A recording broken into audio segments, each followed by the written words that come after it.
Hi, welcome. It is so great of a relief to have classes over finally. The hustles brought by the uncontrollable amount of workloads given each week for the whole academic year has been delaying the things that I want to do for myself. Before entering senior high school, I want to take this time to take a step back and pause. There's a quote from at Isabart that I wrote in my journal last January, and until now I could still resonate with it whenever I read the lines. It goes like this: I feel it best to take a step back and feel myself live the life I catch myself only passing through on most days.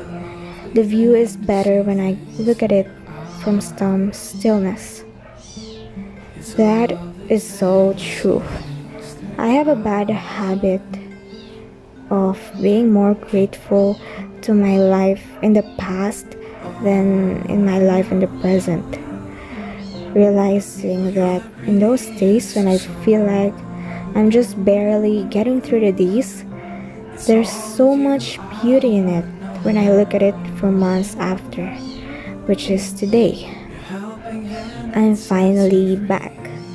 I'm reading through my journal entries last January, where I listed the things that I look forward to with myself for year 2021. It has been more than half a year. It's August today, and I just want to say sorry for my 6-month past self for disappointing her. I have goals unmet for this year, including those small ones. Instead of having a better cursive writing, I actually had it prettier in the first quarter of the 10th grade rather than in the last few quarters. I forget to be kind at times. I start going out there and socialize until reflecting before sleeping that I came off rude to a person that day. I stopped uploading YouTube for 7 months. I haven't lived enough my principles in reality because of fear, I guess. And lastly, I still cannot communicate effectively enough to people in different walks of life because of this so-called social awkwardness. But it's actually okay. The year isn't over yet. Despite of those shortcomings, I know that I still have a lot of moments where I am proud of myself and I am proud of the people around me. Getting through the days at these times is so big of an achievement I see for me and everyone I'm surrounded with. We should be grateful for the universe letting us experience those lows, because those lows are what make the highs more beautiful. Quoted from my favorite YouTuber, Hannah Pangilinan. Here are a few lines from the book, The Subtle Art of Not Giving a Fuck, that I could relate to what I'm saying today.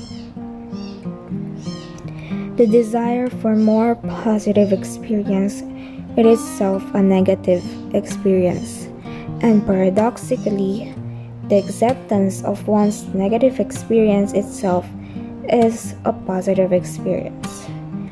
Yes, I have shortcomings.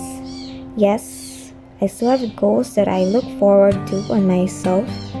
But at the same time, I am grateful for being intentional right at this moment in learning new things that are not taught in school, in creating and finding new hobbies, in letting myself be grounded when I take a stroll around our subdivision, and most importantly, in allowing myself to build a good mindset while stuck on quarantine. We have social media and the whole internet in our hands that provide us access to most resources. Showing someone that you are always on your phone or computer, we should not expect to be met by judgment, because the fact is that is a tremendous display of willingness to learn and discover, since we actually cannot go out physically. When you say to another person, hey, here's this thing that is going on in the world that you deserve to know and be educated about.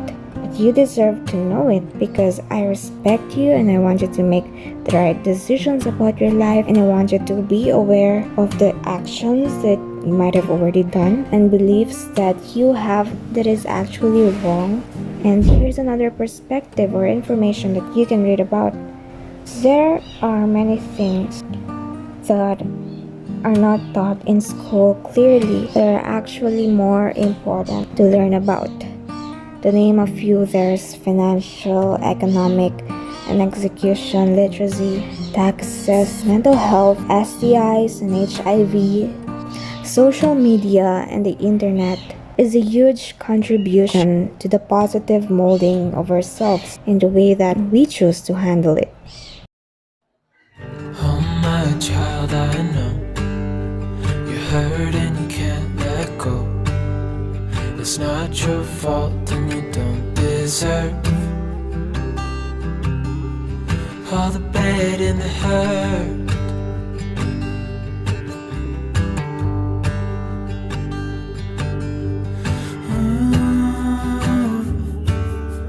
I know you tried so hard. I know you've done your part. It's not fair. You did your time. How much longer will you suffer? The past 2 weeks, I started to be off from social media. Well, unlike the other days when I'm fully at it, aimlessly and mindlessly, there were days where I need to check on my messages a bit and inform people that I'm not dead. So, when you see me sharing few quotes in Facebook, that's me cheating on my so-called social media break. You surely have seen the clips of my daily routine, but take note that it's not complete because I haven't filmed clips enough. I established a daily routine even though I don't necessarily need it because there's no class, so I commit to a strict schedule. A habit repeated daily for more than 30 days becomes a lifestyle. When a certain task is already in your lifestyle, it's not hard to do it anymore because your body becomes accustomed to it. So when you don't do it for a day, you really feel incomplete. As for me, the habit that I intentionally built to be a lifestyle is hydrating. Last year, I started to drink at least 2 liters a day, so on average, I have tracked that I intake 2.3 liters per day. Having something to follow is a great way for you to actually keep up with your habit so that you will still feel accountable even when the fleeting motivation isn't around. So in the morning when I wake up, I make my bed and open the windows to let some light in. Then I head outside to drink a glass of water. I found out that it is best to drink a glass of water first thing in the morning, 45 minutes before a meal. We only eat 2 meals a day, so I take my first meal, then my vitamins. To prep for the day for possible errands outside, I wash my face, brush my teeth, and do my morning skincare. As of now, I apply moisturizer, serum burst cream, sunscreen, then lip balm to moisturize my lips. I always remember to brush my lips lightly when brushing my teeth so that we can get rid of the dead skins and it will not appear chapped. Then I curl my lashes because my face looks more alive when I do so. Then I change into day clothes and wear a bra because my mama would be rage if I don't do so. At 11 in the morning, I always have something to clean and tidy or some chores to do. So for the day, I collected the dry laundry and folded them. Afternoon starting at 1 o'clock, this is the time that I dedicate to read or listen to a podcast or audiobook. Since I can't use social media, I'm just here sitting on my desk being raised by YouTube.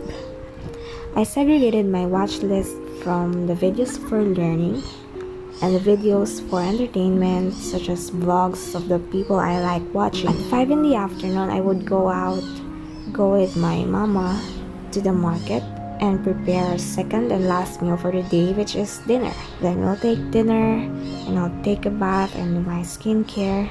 At 8 p.m., I'll continue reading, watching, and basically doing my thing. I will take a break and brush my teeth, refill my 2 bottles up with water. I'll continue doing my thing until my mom and I decide to sleep. I think my new toothbrush is so hard that my gums are being ripped. You can feel it, they're damaged. That is my chill daily routine. How about you? What have you been doing for the past 2 weeks? I would love to read your reflections in the comments below.